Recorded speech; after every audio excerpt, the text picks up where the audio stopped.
요즘 어떻게 지내십니까?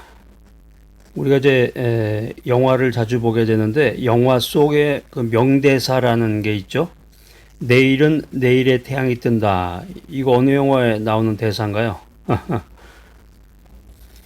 어느 영화라고 촉 말할 정도면은 영화에 관심이 많으신 분인데 내일은 내일의 태양이 뜬다. 바람과 함께 사라지다라는 영화 그 마지막 대사 아주 멋있는 장면이 떠오르는데 오래전에 보았던 그 영화의 한 대사가 오랜 세월이 지난 지금까지도 아주 감동적으로 살아 있습니다. 그게 이제 프랑스 영화였는데 나치 독일의 그 지배 아래에 있을 때 독립운동하던 그 청년들이 모임에서 중요한 계획을 하다가 계획이 이제 발각이 나니까 어떤 청년이 이렇게 얘기합니다. 동지들, 모든 것이 다 끝장났어. 우리 자폭해 버립시다. 이렇게 아주 과격적인 얘기를 하니까 이야기를 듣고 있던 또 다른 청년이 이런 얘기를 합니다. 아니요, 동지들, 아직은 끝이 아니요. 우리가 꿈을 잃어버릴 때 그때 비로소 끝이 올 것이요. 구약성경 에레미야 32장입니다. 에레미야 32장 6절로 15절 말씀 여러분 기억해 놓으셨다가 꼭 한번 읽어보시고 네, 알았습니다 하고 지나가시면 별 소용이 없는 것이고 어떤 그 내용을 설교 내용이나 강의 내용이나 아니면 책에 있는 내용이나 뭐 영화도 마찬가지예요. 모든 거를 다 그 독후감이라고 그러죠. 책을 읽으면 이제 독후감을 쓰듯이 어떤 내용에 대해서 강의를 들으면 이제 리포트를 쓰게 되잖아요. 그 어떤 내용에 대해서 그 내용을 간략하게 요약 정리를 하고 그다음에 자신의 생각을 써보고 그다음에 자기의 그 인생에 적용할 점이 무엇인가 또 내 주변에 있는 지인들이나 이웃에게 전하거나 그들을 위해서 섬길 내용이 무엇인가 이런 것들을 체크하면서 지나간다고 하면은 일취월장하는 인생을 살게 됩니다. 짧은 시간에 아주 굉장히 그 자기 개발에 루즈한 인생 가운데서 굉장히 발전된 그런 인생을 살게 됩니다.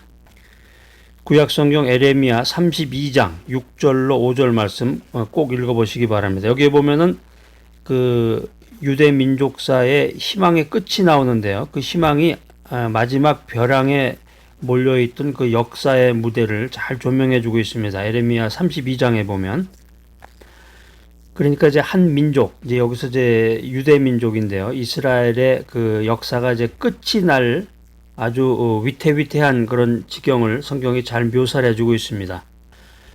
이때 그 백그라운드를 잠깐 설명드리면 주전 587년입니다. 그러니까 586년에 유다가 바벨론에 의해서 멸망당하기 7, 8개월 전이라고 할 수 있겠는데 이미 그 유다의 수도 예루살렘은 바벨론 군대에 의해서 포위가 되고 있었습니다.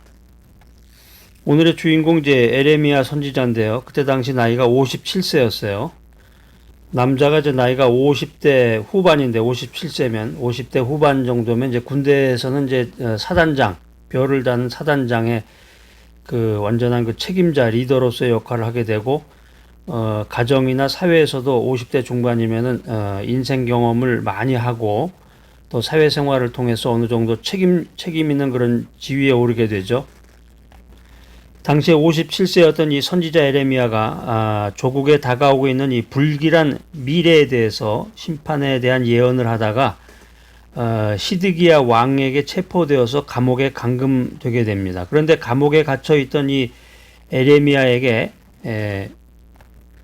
친척이 한 사람 찾아와요. 에레미야의 숙부의 아들 하나멜이라는 사람인데 하나멜 숙부의 아들이니까 촌수로 따지면 어떻게 되나요?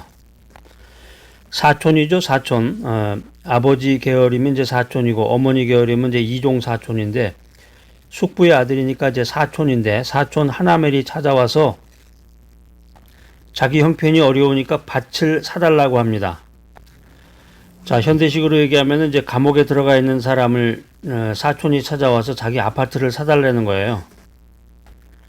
감옥에 있는 사람 도와주지는 못할 망정 위로의 말은 해주지 못할 망정 찾아온 사람이 오히려 신세 한탄을 하면서 자기 경제 형편이 너무 어려우니까 이 에레미야에게 자기 부동산, 자기 밭을 사달라고 그런 겁니다. 이제 그때 당시에 그 고대 근동 지방의 습관을 보면은 땅이라고 하는 게 부동산을 아무나 주고 사는 게 아니라 친척 사이에서만 그 땅의 매매가 가능했습니다. 그렇기 때문에 자기 친척이었던 자기 사촌이었던 에레미야를 찾아와서 이런 부탁을 하게 되는 것이었습니다. 자, 에레미야 32장. 여러분 에레미야 32장 6절로 5절 말씀 드렸는데 32장 전체를 이렇게 쭉 한번 읽어보세요. 성경을 읽으실 때는 그 한 장의 한 절만 읽으시면 안 되고 그 전후를 다 읽어야 되는데 포괄적으로 그 장 전체를 읽으시면 좋습니다. 자, 에레미야 32장을 보면 이때 그 상황이 전쟁터에 전시 상황에 나라를 잃어버리고 그 왜국에 의해서 짓밟힐 것이 거의 명확해지는 그런 시점이에요. 자, 예를 들면 여러분이 쉽게 알 수 있는 거 6.25를 생각해 보시면 돼요. 6.25 전쟁이 터졌는데 이 부동산이 무슨 소용이 있겠어요. 다 도망가는데 이럴 때 필요한 것은 오직 캐시겠죠. 현금이라든가 이제 다이아몬드 같은 거, 금 같은 것도 이렇게 작은 건 괜찮지만 금덩어리가 무거우니까 가치가 높은 현금이라든가 그런 보석류 같은 거 그런 것이 전쟁터에서는 이제 전쟁 상황에서는 이제 필요할 때인데 근데 이해 못할 아이러니하게도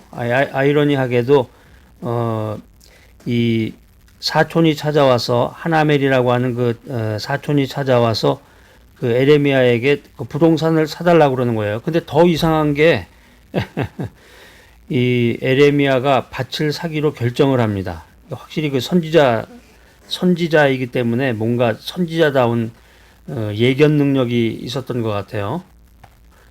에레미야가 밭을 사기로 결정한 것은 믿음의 결정입니다. 또 다른 각도에서 보면은 희망의 결단이라고 할 수가 있는데 밭을 사는 행위는 그러니까 부동산을 사는 행위는 미래를 사는 것이고 희망을 사는 행위라고 말할 수가 있겠습니다. 한마디로 결론적으로 말씀을 드리면 에레미야가 조국의 미래를 포기하지 않았다는 그런 프루프가 되겠죠. 증거가. 지금 상황이 나라가 조국이 어려워지고 심지어는 자기의 조국을 잃어버릴지도 모르는 그런 위태한 상황에 있지만 자 그렇지만 우리 민족은 망하지 않고 반드시 회복이 된다. 그리고 모든 것이 정상화되어서 이 토지거래도 다시 정상화될 것이기 때문에 내가 사는 이 밭은 그때가 되면 대단히 쓸모가 있는 유용한 거래가 될 것이다. 그렇기 때문에 내가 이 밭을 산다. 이런 미래 예언적인 생각을 가지고 선지자 에레미야가 자기 조카 하나멜의 밭을 사게 되는 것입니다. 우리가 인생살이 하면서 가만히 지나간 역사를 살펴보면은 좋았다고 얘기한 적이 그렇게 없어요. 좋은 건 좋다고 얘기를 해야 되는데 계속 어려운 점만 있었던 것 같아요. 6.25를 지나고 어려움을 극복해서 새마을운동도 일어나고 경제가 부흥이 됐지만 비판 세력들은 또 그게 독재라고 평가를 하게 되고 문민정부가 들어섰지만 또 IMF가 터지게 되죠. 아무튼 광화문이 조용할 날이 없었고 요즘 최근에는 이제 코로나19로 인해서 경제가 엄청나게 어려워졌고 교회도 굉장히 힘이 들고 있습니다. 최근에 교단들이 발표한 자료에 의하면은 기독교 개신교의 성도 수가 굉장히 마이너스가 됐다고 그래요. 굉장히 많이 줄어들었다고 그러는데 이 코로나19 가운데서는 특히 교회 헌금이 줄어들면서 교회 재정에 위기가 오기도 하고 대형 교회가 몇백 개가 그냥 문을 닫는 그런 사태가 발생하기도 한다고 합니다. 그러니까 교회도 요즘에 보면 이제 은행에서 돈을 빌려다가 건축을 하고 교인들 부흥회를 통해서 건축 헌금을 이제 걷어들여서 그것을 이제 진행하게 되는데 코로나 사태로 인해서 예배가 진행이 안 되니까 사람들이 모이질 않으니까 일단 믿음이 식고 건축에 대한 그런 열망이 떨어지면서 헌금 액수가 줄어드니까 은행으로부터 돈을 빌렸던 교회는 이제 위기 가운데 처하게 되는 것입니다. 인생이나 사회나 국가나 교회나 죽겠다 어렵다만 할 게 아니라 지금 이 순간이 참 소중한 순간이구나. 그리고 오늘이 참 소중한 날이구나.